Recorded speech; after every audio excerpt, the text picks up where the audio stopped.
इस कार्यक्रम के पुण्यार्जक हैं। विश्व में एक इंद्रिय से पंचेंद्रिय तक सभी कोरोना मुक्त हों और स्वस्थ रहें। नमन करता श्रीमती सरोज सिंघई, धर्मपत्नी श्री राजेश सिंघई, बेटियां पंखरी एवं अदिति सिंघई, रोहिणी, दिल्ली। श्रीमती सरला जैन, धर्मपत्नी स्वर्गीय श्री रमेश चंद जैन, नीरज जैन, समता जैन, दिव्यांश जैन, मानवी जैन, फर्म नमो ट्रेडिंग कंपनी, दिल्ली। कुसुमबाई जैन एवं समस्त रतनदीप परिवार, श्रेयांश जैन, पूजा जैन, श्रेया जैन, नडियाड, गुजरात। श्री मुकेश कुमार, मनोरमा देवी जैन, श्री सुभाष चंद, संगीता जैन, श्री अनिल कुमार सीए, नीरू जैन, श्री नरेश कुमार, श्वेता जैन, श्री सुदीप कुमार, मनाली जैन, श्री सर्वेश प्रिया जैन, पुत्री सोनम, खुशी, पार्थ, कृष, धीरांश, धारांश, दिया जैन, चड़ौसिया परिवार, मछरिया वाले, Vadodara, Rajasthan scrap traders, Ankalikar steel industries, Sudeep alloys, Vadodara, Sarvesh steels, Khyati industries. जय श्री ओम नमः सिद्धेभ्यः। सर्वमंगलमांगल्यं सर्वकल्याणकारकं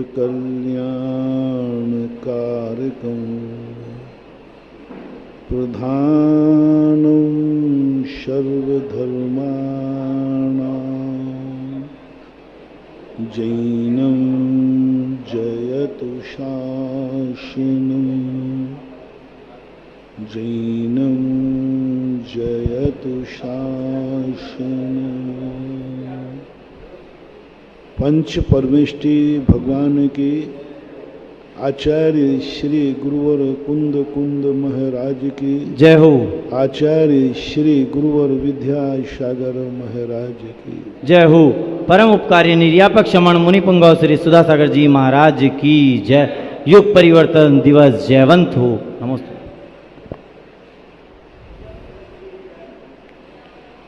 जब कोई वस्तु अखंड हो तो अखंड वस्तु को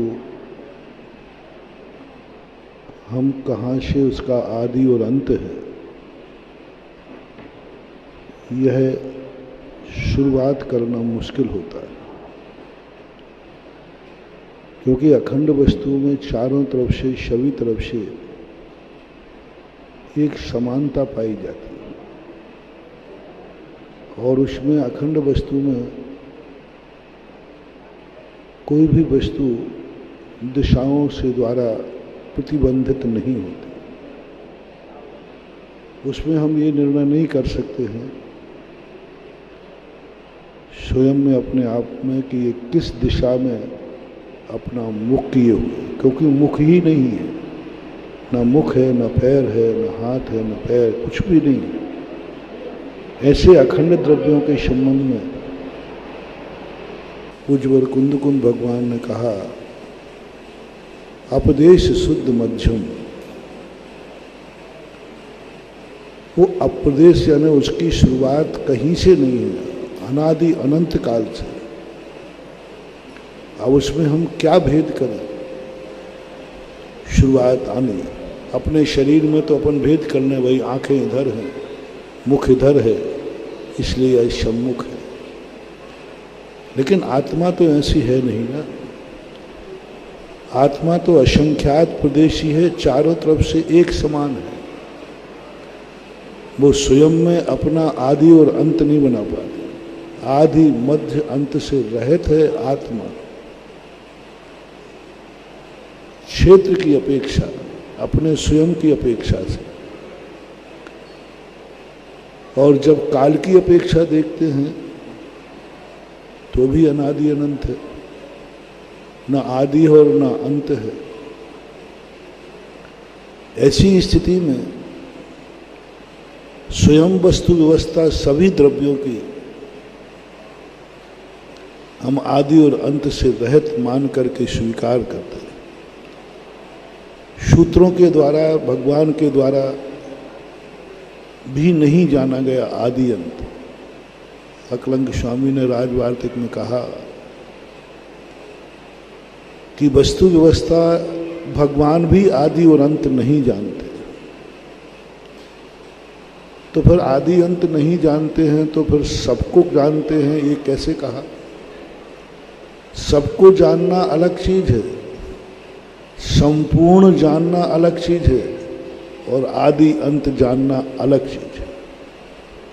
संपूर्ण जानते,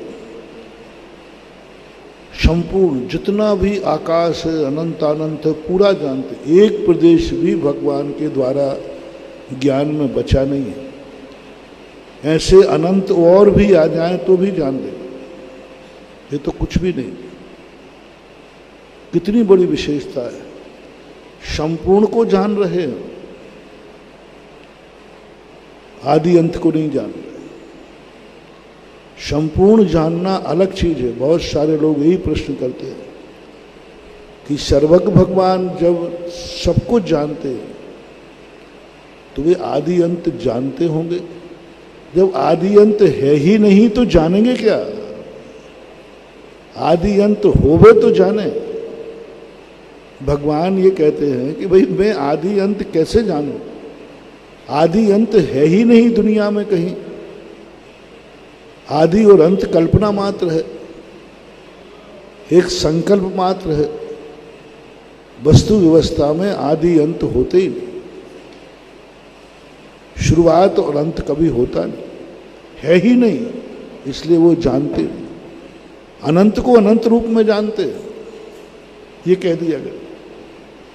और संपूर्ण जानते हैं, जाने एक ही काल प्रगट केवल, या सर्वाणि चराचराणि विधिवत द्रव्याणि तेषां गुणान् पर्यायानपि भूत भाव भवता सर्वान् सदा सर्वदा जानीते युगपद प्रतीक्षणमतः सर्वज्ञ तुच्छते।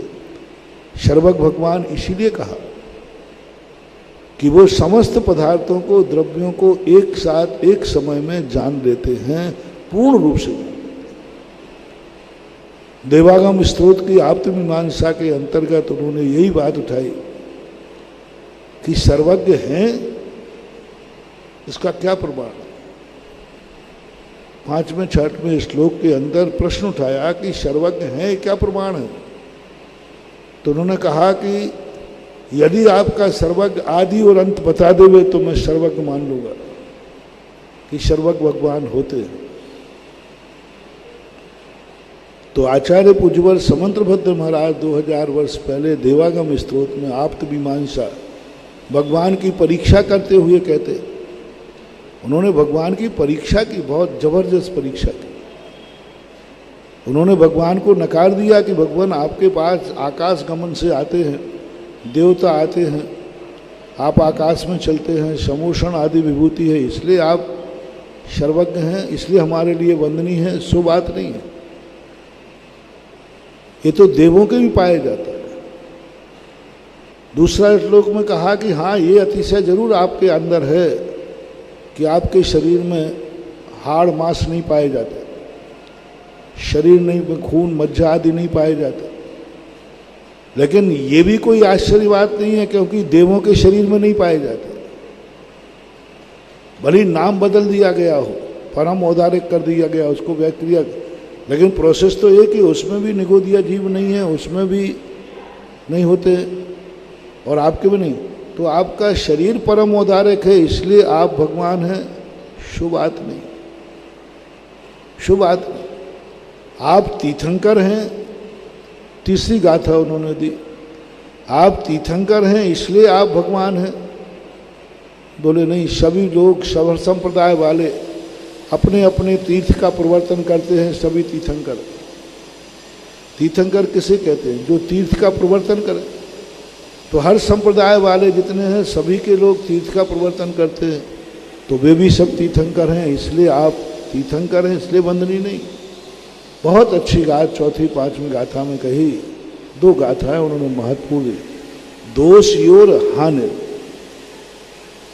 आपके अंदर दोषों की हानि है, 18 दोषों से रहित होना, ये 3 लोक में आपके अलावा और कहीं पाया नहीं जाता, इसलिए आप भगवान। और दूसरा, आप सर्वज्ञ क्यों हैं?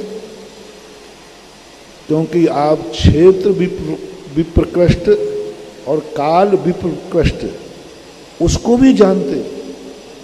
संपूर्ण जानते हैं, चराचर जानते हैं। दुनिया के जितने भगवान, जितने रूप हैं, वे पूर्णता को नहीं जानते, अतीत और अनागत को भी पूर्ण नहीं जान पाते। आप जानते, पर वहां भी उन्होंने यही कहा कि आप सर्वज्ञ हैं, आदि अंत को जानने वाले नहीं। और लोगों ने प्रश्न यही उठाया कि जब सर्वज्ञ है तो ये बताएं कि सबसे पहले मनुष्य दुनिया में कब आया था, सूर्य किस दिन से उगना शुरू हुआ, सृष्टि की रचना कब हुई, ये मनुष्य कब से था, जीव कब से था, चींटी कब से थी, पेड़ पौधे कब से थे, हवाएं कब से थी, अग्नि कब से थी, ये इनका आदि और अंत बताओ। तो पूज्यवर अकलंग स्वामी महाराज कहते हैं राजवार्तक में कि नहीं, मैंने ये कहा ही नहीं है कि जो आदि अंत को जानते हैं वो सर्वज्ञ हैं, जो संपूर्ण को जानते हैं वो सर्वज्ञ। आप लोग भी थोड़ा दुविधा में पड़ रहे हो, संपूर्ण को जान रहे हैं और आदि अंत नहीं जान रहे। हम आपको बहुत सरल उदाहरण दिए देते हैं। चूड़ी होती है, चूड़ी गोल, पूरी चूड़ी को अपन जानते हैं कि नहीं, बोलो, लेकिन उसका आदि अंत कहाँ है? वो चूड़ी शुरू कहाँ से हुई है और खत्म कहाँ हुई है? चूड़ी संपूर्ण को तो हम जान रहे हैं, लेकिन वही आदि और अंत कहाँ हुआ है ये नहीं जानते। इसी प्रकार इस सृष्टि द्रव्यों की संरचना ऐसी है कि जो संपूर्ण रूप से तो जानी जा सकती है, लेकिन इसका आदि और अंत किसी भी रूप में किसी के द्वारा जानने योग्य नहीं है। जब ये व्यवस्था सामने आई तब लोगों ने कहा कि ये तो वस्तु स्वरूप हुआ, लेकिन हम जिंदगी कैसे जिए,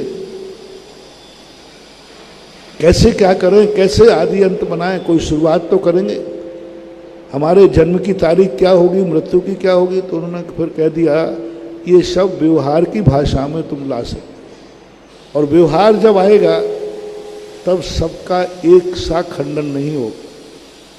कोई कहीं से निशान लगाएगा, कोई कहीं से निशान लगाएगा, कोई कहीं से निशान लगाएगा।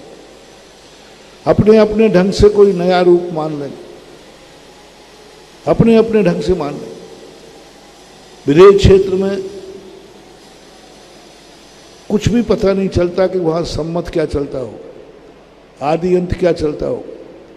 जितने लोग हैं अपना एक निशाना बना लेते होंगे कि भाई ये है, यहाँ से हम दिन मानते हैं, यहाँ से रात मानते हैं। जितने लोग हैं उतने ही सम्मत होंगे वहाँ। व्यक्ति खत्म, सम्मत खत्म। जैसे आज किसी का जन्म हुआ, अब कोई सम्मत तो है नहीं, तो एक कागज पर लिख दिया आज पहला दिन है इसका, और जिस दिन मर गया बस उसके दिन उसी के साथ खत्म। कोई सरकारी सार्वजनिक सम्मत विदेश क्षेत्र में नहीं चल सकता, चल ही नहीं सकता।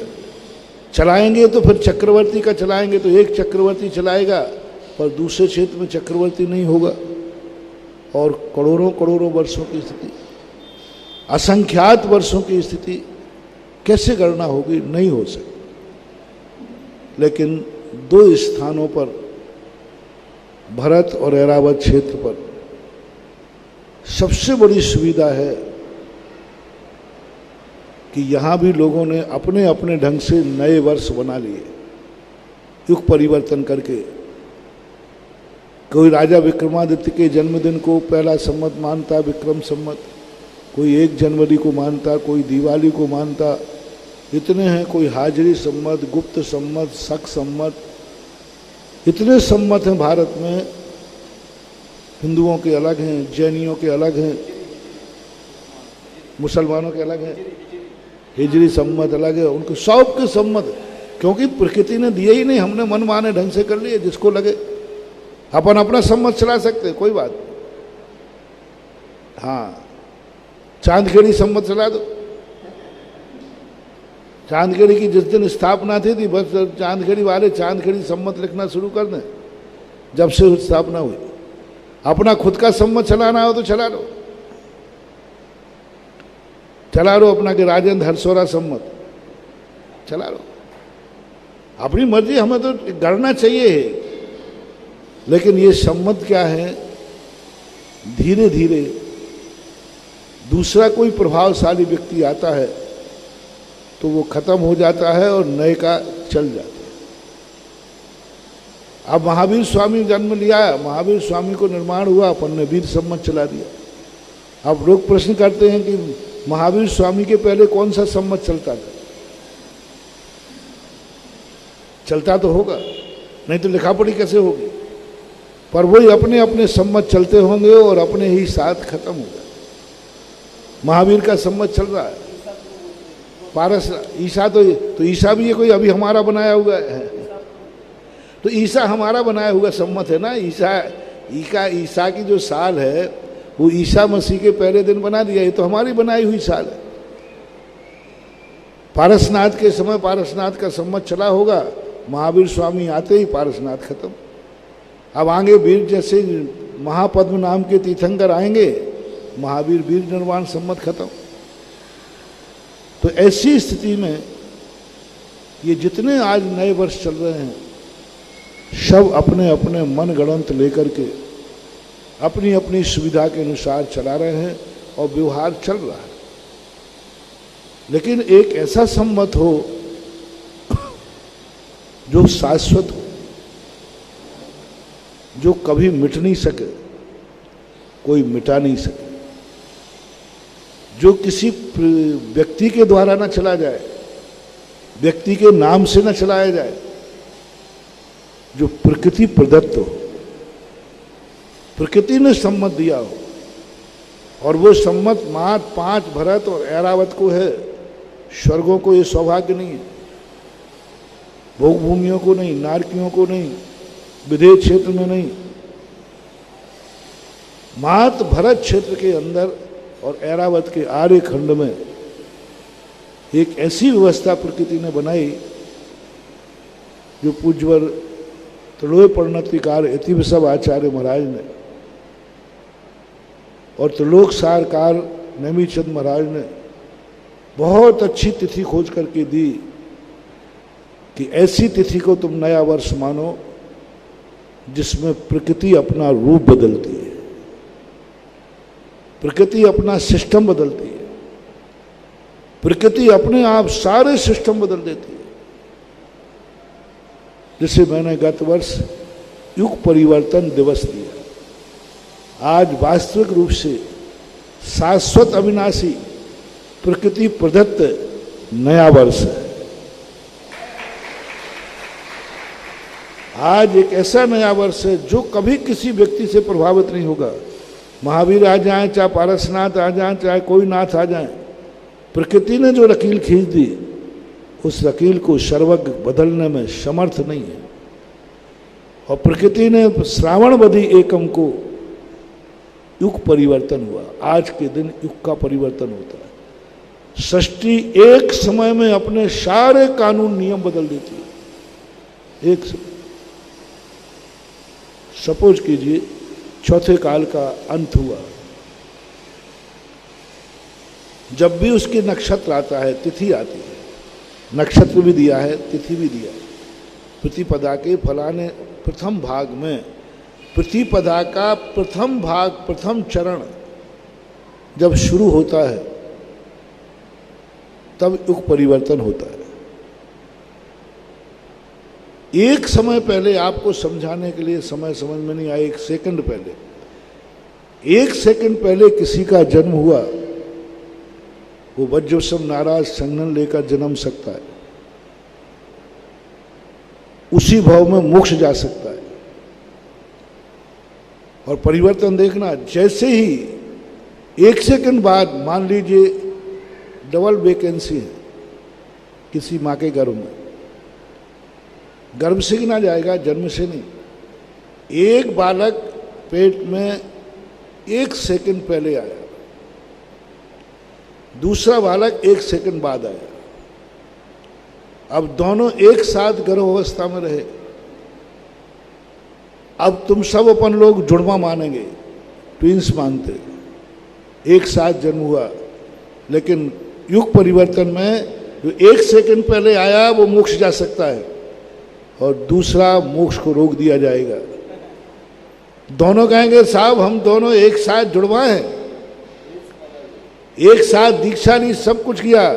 बोले नहीं, तुम 1 सेकंड बाद आए थे, 1 सेकंड पहले आया था। जब तुम आए तब पंचम काल लग चुका था। ऐसे रात के 12 बजे आप लोग नया वर्ष को परिवर्तन मानते ना, 1 सेकंड उधर होते ही बस नया वर्ष और एक होते ही पुराना वर्ष। इतनी बारीकी जैन दर्शन ने खोज ली। एक को मोक्ष से रोक दिया गया, वो हीन संगनन के साथ जन्मा, पंचम काल का टाइटल पाएगा, और 1 सेकंड पहले आते ही वो चौथे काल का टाइटल पा गए। तो इतना जहां प्रकृति अपना इतना बड़ा नियम बदल दे और तुरंत प्रकृति के सारे नियम बदलेंगे, एक नहीं सब कुछ नियम बदल जाएंगे, पंचम काल उसका नाम हो जाएगा। ऐसे ही आगे जब छठा काल आएगा, छठे से छठा आएगा, जितने कालों का परिवर्तन होगा वो सारे के सारे परिवर्तन आज के दिन होंगे।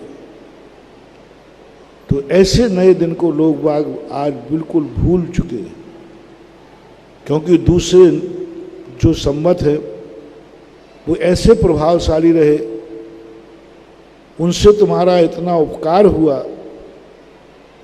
कभी कभी व्यक्ति अपने उपकारियों के सामने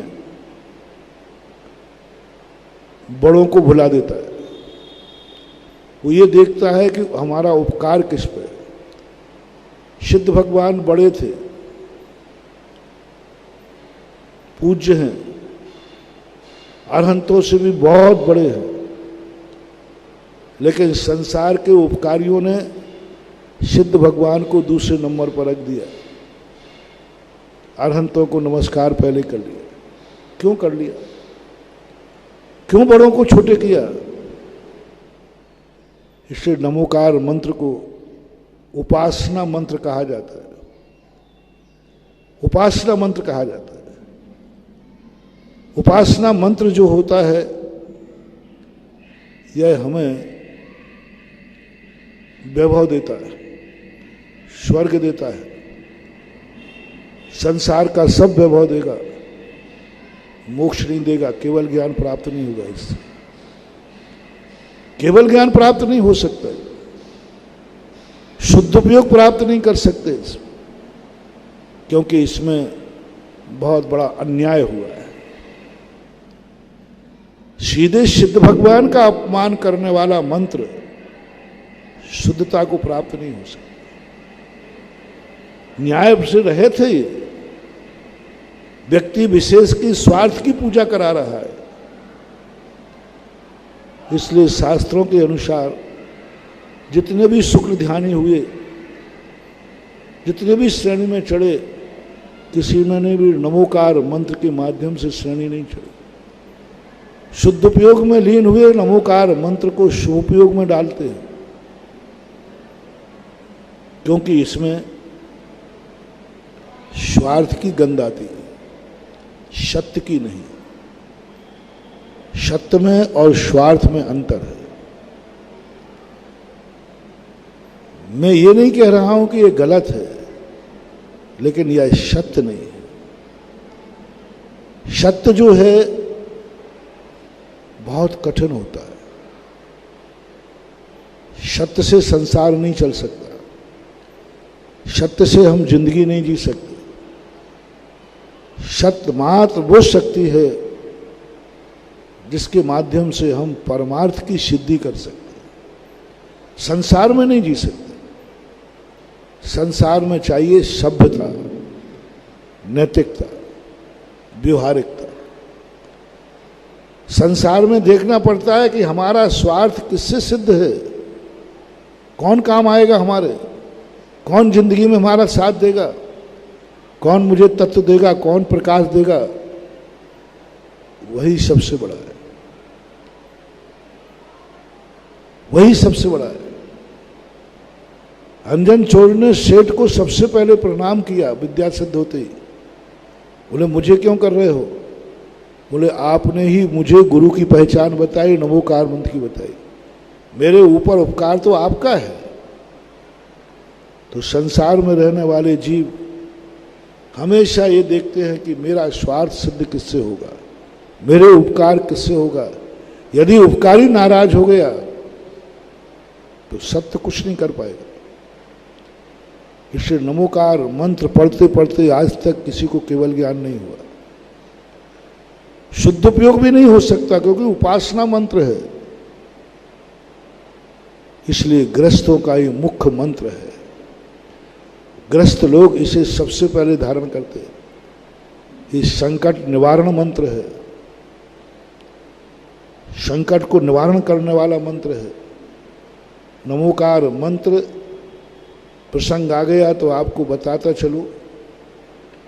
नमोकार मंत्र एक ऐसा मंत्र, महामंत्र आपके लिए कहा गया, आप लोगों का बहुत काम का है, बहुत काम का। तुम लोग दुनिया भर के मंत्रों के चक्कर में पड़ते हो,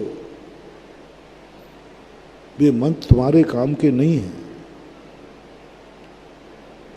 उन मंत्रों में पद संज्ञा नहीं है, उन मंत्रों में तुम्हारे संसार को काटने की शक्ति है, लेकिन तुम्हारी समस्या का समाधान नहीं। जितने मंत्र होते हैं शत्रु, जितने मंत्रों को पढ़ते हुए भी शुद्ध उपयोग हो जाता है। बीजाक्षर बोलते हैं, बीजाक्षरों को पढ़ते पढ़ते व्यक्ति शुद्ध उपयोग में चला जाता है, शुक्ल ध्यान में चला जाता है। बीजाक्षर का आलम्बन लेकर केवल ज्ञान को प्राप्त कर सकता है, लेकिन बीजाक्षरों का आलम्बन लेकर आपकी गृहस्थी नहीं चल सकती। आपका संकट का निवारण तो वही करेगा जिसमें आप उपकारी को महत्व दोगे। आपको यहां बड़ा छोटा नहीं देखना, गुणवान और गुणहीन नहीं देखना। आपको तो ये देखना है हमारा संकट कौन दूर करेगा, हमारी विपदाएं कौन दूर करेगा, कौन करने वाला है हमारी विपदाओं, उसकी मुख्यता हो जाएगी। तुम्हें इससे कोई लेना देना नहीं है कि क्या कौन सी दवाई मूल्यवान है, कौन सी अमूल्यवान है।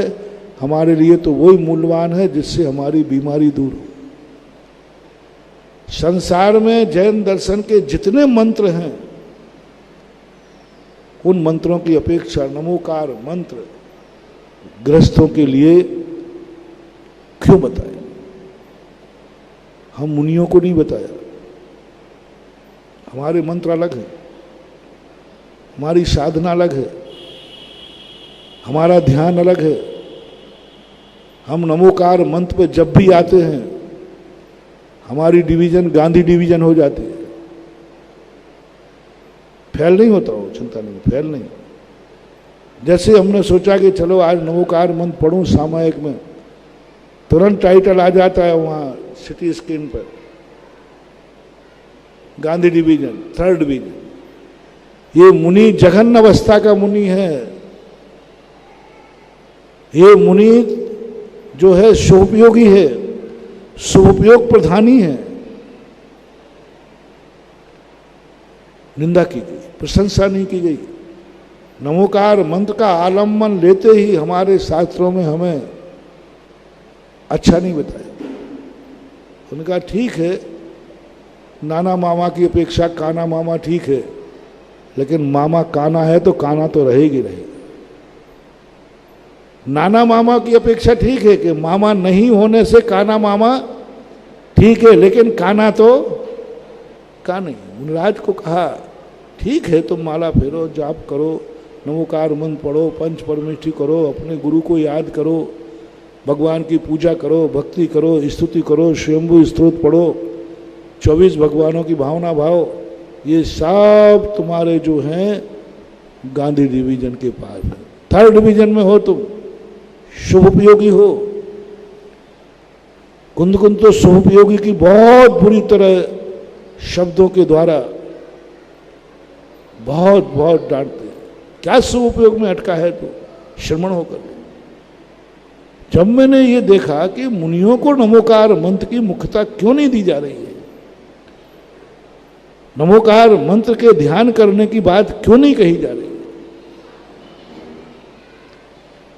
द्रव्य संग्रहकार ने भी जब नमोकार मंत्र की बात कही, तब उन्होंने मुनि की जब बात आई कि मुनि महाराज क्या करें, पहले तो उन्होंने कह दिया 35 16 छप्पड़ शब्दुग मेघम जबय जाए परमेठी वाच्यानम अन्नम च गुरु उपदेशेन।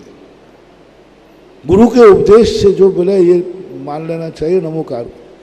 लेकिन जब मुनि महाराज की बात आई तो उन्होंने लिख दिया जम किन छवि चिंतन तो निरीबित हवे जदा, पर नमोकार मंत्र का शब्द नहीं बोला। कारण क्या था? मूलाचार में देखा, प्रतिक्रमण करने के समय हम लोगों को नमोकार मंत्र की मुख्यता नहीं, सामायिक में नहीं, 24 घंटे कहीं नहीं, स्वाध्याय में नहीं, किसी 24 घंटा का कोई भी कृतिकर्म ऐसा नहीं है जिसमें ये लिखा हो कि यहाँ नमोकार मंत्र आपको पढ़ना है, जपना है। कायु सर्ग में स्वाचोस्वाच प्रमाण उन्होंने कथन कर दिया। पढ़ते हैं हम लोग, मुनि महाराज पढ़ते हैं, लेकिन हमें उस समय 3rd डिवीजन की उपाधि मिलती है, प्रशंसा नहीं मिलती, निंदा नहीं मिलती। वो कहते हैं हाँ ठीक है, असोपयोग की अपेक्षा सोपयोग ठीक है, लेकिन ठीक नहीं, क्योंकि तुम्हारे लिए उपासना मंत्र नहीं, तुम्हें आए हुए संकट क्यों, हम लोग नमोकार मंत्र की मुख्यता क्यों नहीं, हम क्यों नहीं पढ़ सकते नमोकार मंत्र? नहीं, तुम्हें संकट दूर नहीं करना है, तुम्हें संकट सहन करना है।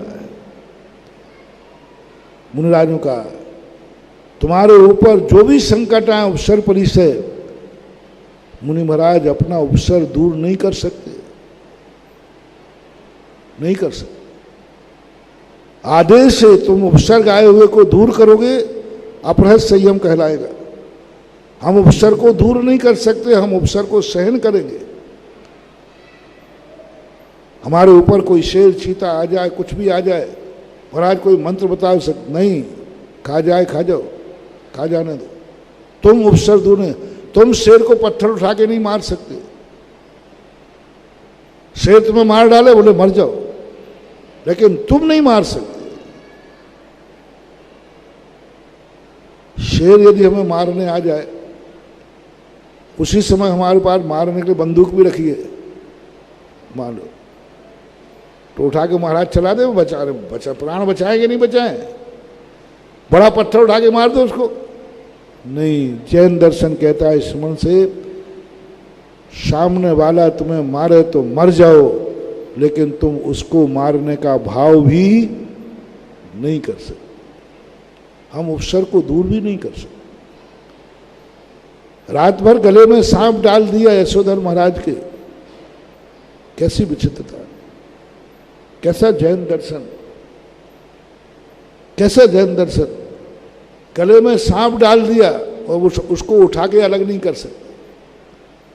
अरे भाई मरा हुआ सांप है, रात भर चींटियां खाएंगी, जिंदा सांप हो तो ठीक है, मत उठाओ काट लेगा। अरे किसी ने मरा सांप डाल दिया, हम उठा करके दूर कर दें। बताओ ये इसमें क्या बुराई है? आप लोग, आपके ऊपर कोई चीज आ जाए तो ऐसे कर देते। मरे हुए सांप को किसी ने महाराज के गले में डाल दिया और महाराज उतार करके नीचे रख दें, तो आप लोग मुझे बताएं कि इसमें क्या बुराई हो गई, कौन सा अपराध हो गया, कौन सी अपराध की स्थिति बन जाती है? शेयर करो आप लोग बताएं अब इस बात में। कोई मेरे गले में सांप डाल गया, आप लोग सहमति दें। यदि कोई महाराज हटा दे वे उनके गले में सांप आ जाए, मरी हुई छिपकली, जिंदा नहीं, जिंदा में तो ठीक है, उसको तकलीफ हो जाएगी, कोई बात हो जाएगी। मरा हुआ सांप, छिपकली, सांप, कोई चीज यदि आ गई, गिर गई ऊपर, तो उसको हमने हटा दी, तो आप लोग सही बोलो, इसमें कौन सी गलती हो गई? बोल भाई आदि वालों, ठीक है ना? हाँ क्या बात है, उसको हटा के दूर कर दिया। नहीं तो चींटी लग जाती।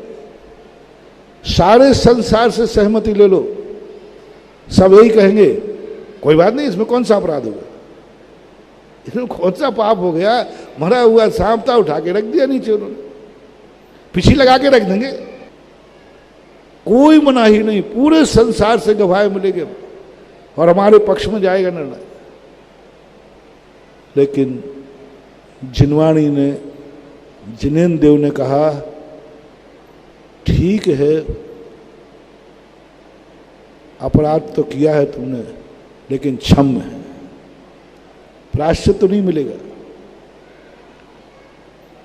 दोष तो नहीं आएगा, दोष नहीं आएगा, प्रायश्चित नहीं मिलेगा, मुनिव्रत में कहीं बट्टा नहीं लगा, लेकिन तुरंत माइनस मार्क हो जाएंगे। फेल होना अलग चीज है और माइनस मार्किंग होना तुरंत माने, तुरंत उसका अनंत विस्तृत स्थान गिर करके 99 नंबर का पारा गिर करके 33 नंबर पे आ जाएगा, तुरंत माइनस मार्क एकदम घट गए। अब बोलो, व्यवहारिक दृष्टि से, सबकी दृष्टि से कोई गलत नहीं है, लेकिन जिनवाणी मुनिराज से कहती नहीं, तुम सहन करो, सांप पड़ा है पड़ा रहने दो, जब तुमने डाला नहीं तो तुम निकाल नहीं सकते,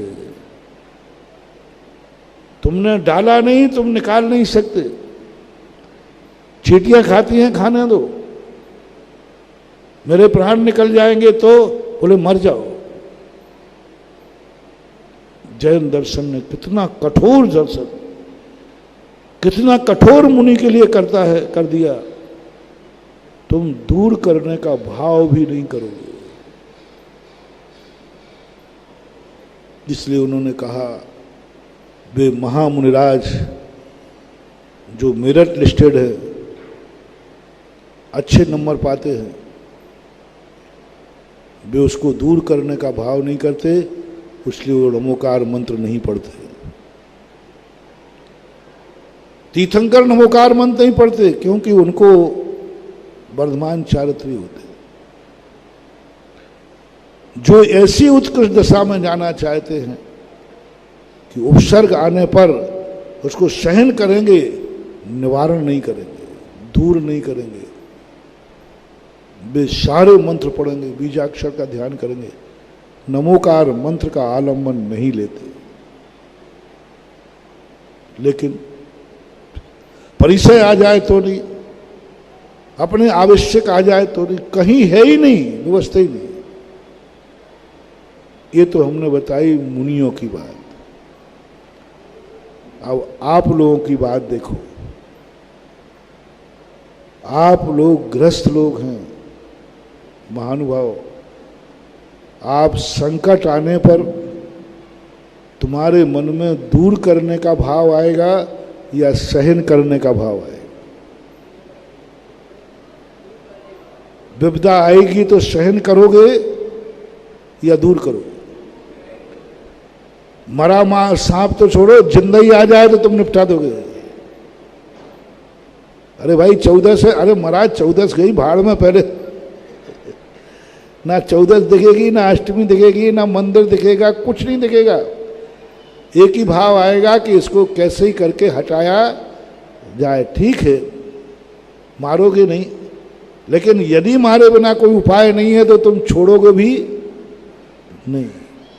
अब ग्रस्त की जिंदगी संकटमय होती है, और कितना भी बड़ा ग्रस्त क्यों ना हो, चक्रवर्ती क्यों ना हो, बलभद्र रामचंद्र जी वगैरह आदि क्यों ना हो, इनके ऊपर जब भी संकट आते हैं, जब जब वो घर में रहते हैं, उनको संकट के निवारण का भाव आता है, संकट के निवारण का भाव आता है। वे जब मुनिराज बन जाते हैं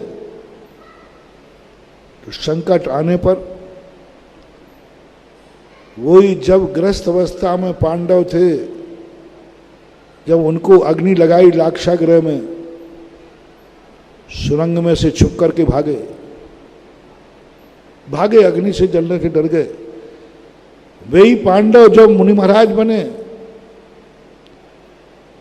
तन में अग्नि लगती रही, लेकिन एक कदम भी उठ करके नहीं भागे, एक कदम भी नहीं भागे।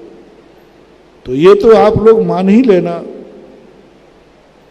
कि जब तक आप ग्रस्त अवस्था में हैं, आप उपसर्ग आपको सहन नहीं होगा, आपको दूर करना पड़ेगा। परिचय आपको सहन नहीं होंगे। मुनि महाराज क्षुधा तृषा परिचय सहन करते हैं, तुम्हें सहन नहीं होगी। भूख लगने पर तुम कुछ ना कुछ खाओगे, प्यास लगने पर कुछ ना कुछ पानी पियोगे, और अति प्यास लगने पर तुम कुछ भी नहीं सोचोगे क्या पीना क्या नहीं पीना, बख्शा बख्श का विचार नहीं करोगे। कुछ भी खा सकते हो, कुछ मरता क्या नहीं करता। तो तुम्हारे लिए फिर आचार्यों ने कहा कि नहीं, ग्रस्त को ऐसा मंत्र दो जो संकट मोचक हो। मुनि महाराज को नहीं, हमारे लिए नहीं दिया, आपके लिए दिया कि आप संकट मोचक। वो है नमोकार मंत्र। यदि आप अपनी जिंदगी में कभी भी संकट की स्थिति आए तो सब मंत्रों में नमोकार मंत्र पढ़ना, आपका संकट दूर हो जाए। वो संकट दूर करने की शक्ति रखता है, क्योंकि उसमें स्वार्थ भरा हुआ है, बनाया इसलिए गया। हमें छोटे बड़े से मतलब नहीं है, हमारे काम का व्यक्ति कौन है। हमारे काम के आपके संकट दूर करने में अरहंत भगवान है, वो मार्ग दृष्टा है। सिद्ध भगवान मार्ग दृष्टा नहीं है, ज्ञाता दृष्टा है। द्रव्य संज्ञाकार ने लिखा ना, नट्ठट्ठ कम में देहो, लोया लोया जानो जानो। जो 8 कर्मों को क्षय कर चुके हैं वे लोकालोक को जानते हैं। पुरुषायारो सिद्धो जाए लोह से रत्तो, ऐसे एक गाथा आई है। पुरुषायारो है ना, उनका कुछ भी नहीं है, करता धरता अपना कुछ नहीं है। सिद्ध भगवान का, अरहंत भगवान जो हैं वो मार्ग दृष्टा है, उपदेष्टा है। हमें संकट से बचाने का मार्ग दिखाते हैं, हे से हटाते हैं, उपादेय में ले जाते हैं, मिथ्यात्व से हटाते, सम्यक दर्शन प्राप्त कराते। पूरा का पूरा जीवन जिन्होंने हमारे लिए लगाया, अरहंत भगवान, ये आदिनाथ भगवान, ये सब भगवानों की आप लोग मंदिरों में सिद्ध भगवान की मूर्तियां क्यों नहीं बैठालते? मूल नायक में क्यों नहीं बैठा? हम लोग सिद्ध भगवान को पसंद करते हैं ज्यादा, लेकिन ये मंदिर हमारे लिए होते तो हम सिद्ध भगवान बैठालते। ये आपके लिए अरहंत भगवान बैठा ले, 46 मूल गुण वाले भगवान बैठा ले। क्यों? ये तुम्हारे लिए बहुत कार्यकारी है। गृहस्थ अवस्था में अपनी जिंदगी में नमोकार मंत्र जैसा कोई मंत्र मत समझना, क्योंकि ये उपकारी मंत्र है, उपासना मंत्र है, सत्स्वरूप नहीं है। इसमें बड़ों का अपमान है, इसमें छोटों का सम्मान है, इसमें फिर भी तुम्हारे लिए कार्यकारी है। भगवान ने गृहस्थों से कहा, तुम यहां छोटा बड़ा मत देखो, तुम ये देखो कि मेरा संकट किससे दूर होगा, मेरी इच्छा की पूर्ति कौन दूर करेगा, मेरा मार्गदर्शक कौन बनेगा, मेरी जिंदगी का सहारा कौन बनेगा? दो बनेंगे अरहंत भगवान। इसलिए अरहंत भगवान की सबसे पहले स्थापना ग्रस्त का आलम्बन लेकर के भगवान ने की। केवली भगवान में भी यही नमोकार मंत्र आया, वो भी जानते थे, लेकिन वो जानते थे कि यह नमोकार मंत्र हम उनको दे रहे हैं जो संकट सहन नहीं कर पाते, संकट आते ही उनको दूर करने का भाव आता है। लॉजिक है बंधुओं। अब जब कोई भी चीजें इनको पढ़ते हैं तो मार टोटा रतन नहीं बनना, देखो क्या है, क्यों। जितने स्त्रोत लिखे, स्वयंभू भगवान, स्वयंभू स्त्रोत लिखा अरहंत भगवान का वर्णन, कल्याण मंदिर स्त्रोत लिखा अरहंत भगवान। अरे सिद्ध भगवान का स्त्रोत क्यों नहीं लिख रहे? सिद्ध भगवान पर कितने स्त्रोत हैं भैया जो पेपर सिद्ध पे हों? सिद्ध स्त्रोत बताओ भाई, बहुत कम आया है वर्णन, थोड़ा थोड़ा शंभु स्त्रोत में बीच बीच में वर्णन है, लेकिन प्रसिद्ध कौन सा स्त्रोत है? क्यों? कारण क्या? शंभु स्त्रोत पुराना है, बहुत पुराना, 700 वर्ष पुराना। वो प्रसिद्धि नहीं पा पाया आप लोगों के बीच में, हम लोगों में है। हम लोगों के बीच में स्वयंभू स्त्रोत प्रसिद्ध है और तुम लोग नाम ही नहीं जानते हो, क्योंकि तुम लोग स्वार्थी हो ना। स्वयंभू स्त्रोत पुण्य और पाप को क्षय करने में कारण है, क्योंकि उसमें सिद्ध का स्वरूप भी वर्णन आया है। लेकिन भक्तांबर स्त्रोत में तो मैंने बहुत कई पहलू देखे कि आखिर भक्तांबर स्त्रोत ने इतनी प्रसिद्धि क्यों पाई, क्यों जन जन तक चला गया, इतना बाद में लिखा गया। पूरे भारत में चले जाओ, कोई भी भाषा का प्रांत हो, लेकिन भक्तांबर का नाम, कर्नाटक जाओ तो वहां भी भक्तांबर यही मिलेगा, लिपि अलग बन जाएगी। क्यों? तो कई कारण मैंने बहुत बार बताए, आज ये कारण भी बता रहा हूं कि उसमें पेवर अरहंत भगवान के वैभव की स्तुति है, उनकी महिमा की स्तुति है। जितना ज्यादा अरहंत का वैभव बताया उन्होंने, और ऐसा वैभव बताया महिमा मंडित। क्या जरूरत थी इतनी महिमा करने की, अष्ट प्रातिहारी की? क्या जरूरत थी महिमा बढ़ने की? अरे यहां तो अनंत भगवान के गुणों का वर्णन करो, अनंत चतुष्टय का वर्णन करो, केवल ज्ञान का वर्णन करो, केवल दर्शन का अनंत सुख वीर आदि का वर्णन करो। इनका वर्णन तो बहुत अल्प किया, और सबसे महिमा वर्णन की बाह्य वैभव की। भक्तांबर स्तोत्र में सबसे ज्यादा भगवान के बाह्य वैभव का वर्णन है, अन्य स्त्रोतों की अपेक्षा। अन्य स्त्रोतों में है लेकिन उतना नहीं है। अन्य स्त्रोतों में भगवान के अंतरंग गुणों का वर्णन है, अंतरंग महिमा का वर्णन है, चतुष्टय का वर्णन है, आत्मा के उनके वैभव का वर्णन है, सब कुछ वर्णन है। बाह्य वैभव का वर्णन इतना नहीं है जितना भक्तांबर स्तोत्र में। सिंहासन को ऐसा महिमा मंडित कर दिया, अशोक वृक्ष छत्र चमर ऐसे कर रहे बड़ा, सिंहासने मणिमयूख शिखा विचित्र। अरे आदिनाथ की महिमा गा रहे हो कि यहाँ सिंहासन की महिमा गा रहे हैं? अरे आदिनाथ की महिमा भाई, ये आदिनाथ स्तोत्र है प्रभु। मैं अकेले में इन गुरुओं से खूब बहस होती है हमारी, तुम्हारे सामने नहीं, तुम्हारे सामने नहीं कर दो। जब तुम्हारे सामने करें तो तुम मुझे लड़ाकू सिद्ध कर दोगे, देखो कैसे महाराज हैं। अकेले में बहुत बहस करता हूं। भगवान क्यों? आपको सिंहासन का वर्णन करना है कि भगवान का वर्णन करना है? आपको अशोक वृक्ष का वर्णन करना है? छत्र का क्या बढ़िया वर्णन, क्या वर्णन, हाँ क्या लड़ी लटका दी है। छत्र त्रयम तव विभूति शशांक उच्चैर शोक नहीं, वो प्रकार आया है, प्रकार चारों तरफ लड़ियां लटकी हैं, मोती लटके हैं। भामंडल का क्या वर्णन, सुंभत प्रभा बलय भूरि विभाव होते लोकत्रय द्युतिमताम द्युतिमाक्षपंती प्रोद्युत दिवाकर निरंतर भूरि संख्या दीप्त्या जगत्यपि निशामपि। इस श्लोक में भगवान को ही भूल गए। अशोक वृक्ष में तो कम से कम भगवान को ले लिया, पर भगवान को नहीं लिया, भगवान के शरीर को ले लिया। उच्चैर शोक तरु में शरीर को ले लिया, भगवान का गुणों का वर्णन ही नहीं।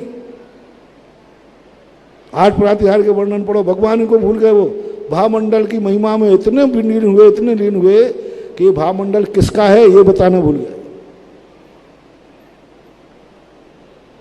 यानी कि भगवान ऐसा क्यों किया? बहुत वर्षों के बाद अब रहस्य खुल रहे हैं। अब पता चल रहा है कि देख, मैंने भक्तांबर पाठ किसके लिए लिखा है। दा गजब, किसके लिए लिखा है तुझे मालूम? तेरे लिए नहीं लिखा है।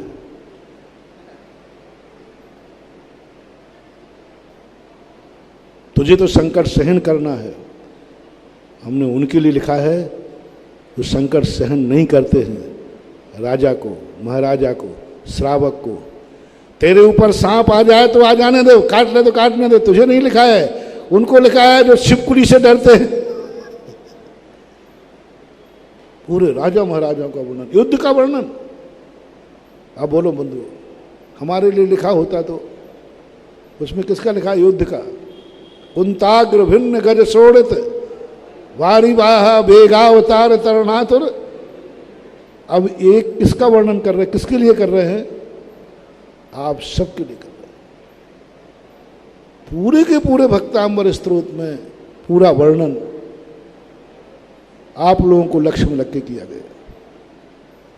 1-2 श्लोक हमारे लिए भी हैं, लेकिन मुख्यतः आपकी है। क्यों?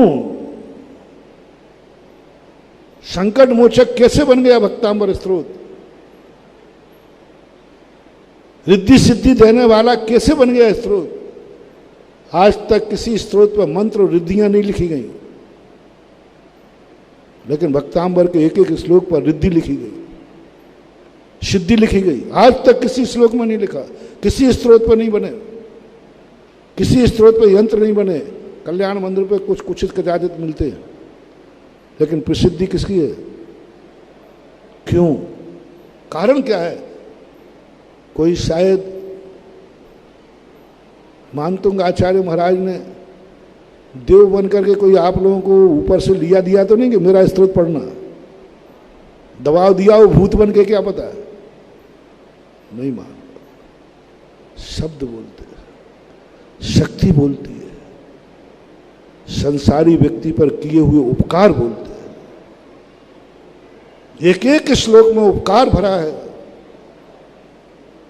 और अरहंत भगवान का वैभव ऐसा भर दिया, बस अरहंत भगवान का जो वैभव का वर्णन है वही वैभव तुम्हारे लिए, उस वैभव से युक्त भगवान का वैभव चिंतन करने से तुम्हारे वैभव में सिर वृद्धि होती है।